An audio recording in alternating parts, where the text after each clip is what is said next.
जय हिंद मेरे प्यारे दोस्तों। आज मैं आपको अध्याय 14 प्रायिकता का प्रोबेबिलिटी कक्षा 10 का बेसिक पार्ट 2 बना रहा हूँ। पार्ट 1 में हमने जाना था सैंपल स्पेस और इवेंट यानी घटना और प्रतिदर्श समष्टि। बहुत अच्छे से मैंने बताया है, प्लेलिस्ट बना हुआ है, आप जाकर देख सकते हैं। तो इसमें हम जानेंगे एक सिक्के को उछालने पर कुल संभव परिणाम कितने आते हैं। टॉपिक क्या है आज का? एक सिक्के को उछालने पर कुल कितने संभव परिणाम आएंगे और कौन कौन से आएंगे जानेंगे। दो सिक्के को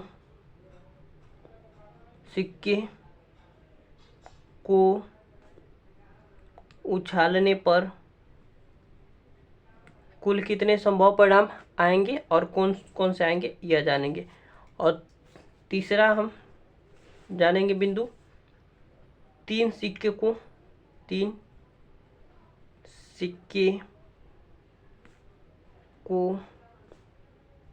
उछालने पर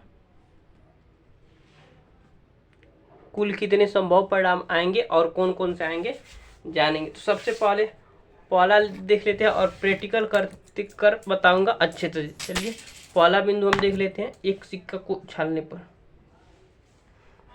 एक सिक्के को उछालने पर कुल संभव परिणाम हमारे पास कितने आते हैं। तो एक सिक्का उछालेंगे तो या तो हेड आ जाएगा या तो टेल आ जाएगा, या तो हेड आएगा या तो टेल आएगा। तो एक सिक्का को उछालने पर यानी कि सैंपल स्पेस हमारे पास कितना आ जाएगा। सैंपल स्पेस हमने बता दिया क्या होता है, प्रतिदर्श समष्टि यानी कि कुल संभव परिणाम। इसको एक सिक्का को उछालेंगे तो कितना संभव परिणाम, या तो हेड आएगा या तो टेल आएगा। कुल संभव परिणाम हमारे पास या तो हेड आ जाएगा या तो टेल आ जाएगा जब एक सिक्का उछालेंगे तो पहला बिंदु तो हमने बहुत आसानी से क्लियर कर लिया। अब दूसरा बिंदु भी क्लियर कर लेते हैं। दो सिक्के को उछालने पर, दो सिक्के को उछालने पर कुल संभव परिणाम कितने आते हैं और कौन कौन से आते हैं उछालने पर। ये देखिए ये गलत है, ऐसे नहीं, इसको हमेशा मजले ब्रैकेट में लिखते हैं, हेड और टेल, ठीक है। तो दो सिक्कों को उछालने पर इसका अर्थ क्या है, दो, अर्थात इसका मतलब क्या है लिख देते हैं यहाँ पर, अर्थात दो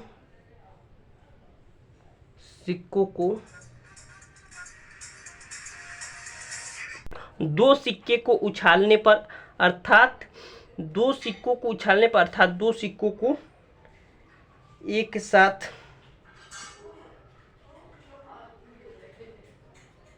उछालने पर, इसका अर्थ यही है। तो एग्जाम में पूछेगा दो सिक्कों को उछालने पर कुल कितने संभव परिणाम आते हैं और कौन कौन से आते हैं। तो कुल संभव परिणाम हमारे पास दो सिक्कों को उछालने पर हमारे पास, अर्थात दो सिक्कों को एक साथ उछालते हैं तो दो सिक्का को उछालेंगे तो कुल संभव परिणाम हमारे पास 4 आते हैं। कौन कौन से आते हैं तो देखिए कौन कौन से आते हैं। पहला हमारे पास कुल संभव परिणाम को एस से प्रदर्शित करते हैं, इसके पहले वाले वीडियो में मैंने बता दिया। तो पहला क्या आ सकता है, हेड आ सकता है और टेल आ सकता है। हमेशा मतलब ब्रैकेट में बंद करते हैं। पहला हेड आ गया और दूसरा टेल आ गया, पुनः पलटे तो हमारे पास हेड आ गया। फिर उछाले तो हमारे पास टेल आ गया, टेल आ गया और पुनः उलाटे तो हमारे पास एक टेल और एक हेड आ गया, एक टेल और एक हेड आ गया। यही 4 संभव परिणाम बन सकते हैं। पहला हेड टेल, हेड टेल और टेल हेड, यहाँ पर कॉमन नहीं है, ठीक है। तो यही 4 संभव परिणाम हो सकते हैं दो सिक्कों को उछालने पर, अर्थात दो सिक्कों को एक साथ उछालने पर। इसका अर्थ यही है, ठीक है। मुझे ऐसा है कि आपको समझ में आ गया होगा। बहुत आसानी से हमने समझा दिया। इसका आसान इसको याद करने का आसान तरीका और एक है होता है, हेड लिख दीजिए, ब्रैकेट में टेल लिख दीजिए, उसके बाद यहाँ पर हेड लिख दीजिए और यहाँ पर टेल लिख दीजिए। इसे हेड लिख दीजिए और टेल लिख दिया और लिख दीजिए हेड, हेड हो गया, हेड हेड लिख दिए, हेड टेल लिख दिए, हेड टेल लिख दिए, टेल टेल लिख दिया और टेल हेड लिख दिया। तो ऐसे भी आप याद कर सकते हैं आसानी तरीके से, ये ट्रिक होता है लिखने का। अब देखिए तीसरा का, 3 सिक्कों को उछालने पर कुल संभव परिणाम कितने आते हैं। 3 सिक्के को उछालने पर 3 सिक्के को उछालने पर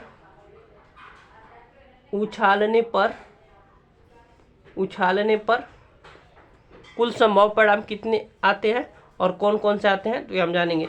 इसका अर्थ क्या है, 3 सिक्कों को एक साथ उछालने पर, लिख देते हैं इसका अर्थ क्या है, अर्थात लिख देते हैं, अर्थात बनते हैं। इसका अर्थ क्या है, 3 सिक्कों को एक साथ उछालने पर, इसका मतलब यही है, यानी हमने 3 सिक्का ले लिया और उछाला तो हमारे पास क्या क्या परिणाम आ सकते हैं और कौन कौन से आ सकते हैं, यानी कुल संभव परिणाम, यानी कुल सैंपल स्पेस कौन कौन से। पहला तो हेड हेड आ जाएगा, पहला हेड हेड आ जाएगा, प्रैक्टिकल करके देख देते हैं। यहाँ पर चित्र के से तीनों हेड हेड आ जाएगा। जिस पर मुखौटा बना है वह हेड होता है और जिस पर मक्का बना है वह टेल होता है। जिस पर मुखौटा बना है वह हेड होता है और जिस पर मक्का बना है वह टेल होता है।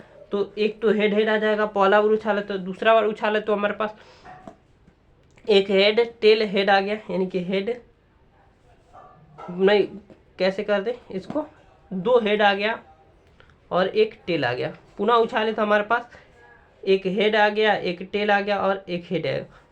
पुनः उछाले तो हमारे पास एक हेड और 2 टेल आ गया, एक हेड और 2 टेल आ गया। अब पुनः उछाले तो हमारे पास तीनों टेल आ गया, तीनों टेल आ गया, तीनों टेल आ गया। उसके बाद पुनः उछाले तो हमारे पास 2 टेल और एक हेड आ गया, 2 टेल और एक हेड आ गया। पुनः उछाले तो हमारे पास एक टेल और एक हेड और एक टेल आ गया, यानी कि एक टेल और एक हेड और एक टेल आ गया। और पुनः उछाले तो हमारे पास एक टेल और 2 हेड आ गया। यही 8 परिणाम बन सकते हैं, 1 2 3 4 5 6 7 8।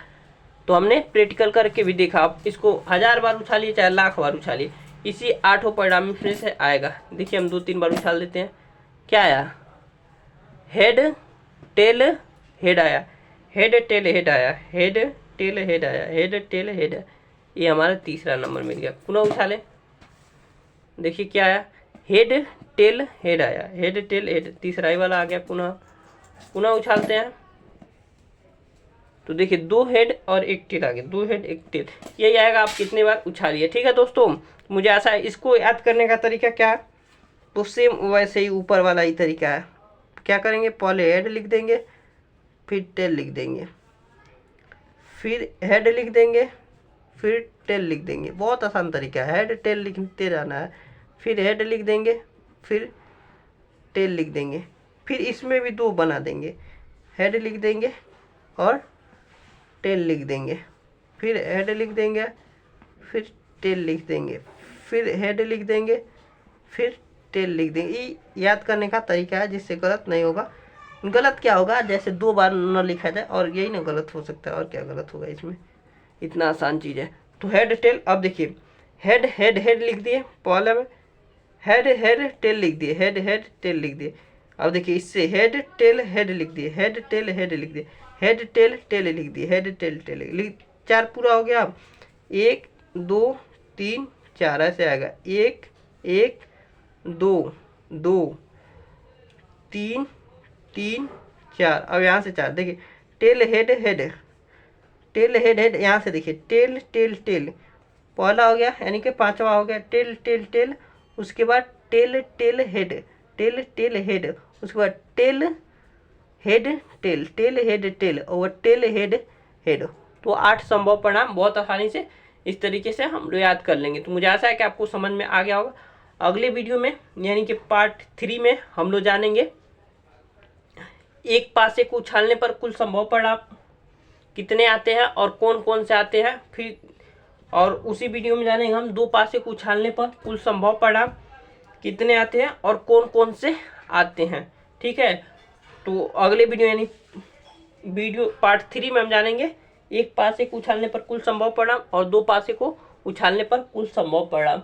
अगले वीडियो में मैंने आपको कहा था कि बताऊंगा प्रायिकता का सूत्र, लेकिन पासा को बता दे, उसके बाद चौथे वीडियो में बताऊंगा ताश की गड्डी के बारे में जानकारी दूंगा, उसके बाद प्रायिकता का सूत्र बताऊंगा, ताकि उपयोग हम लोग आसानी से कर सके और आपको समझ में भी आए। तो मिलते हैं अगले वीडियो में,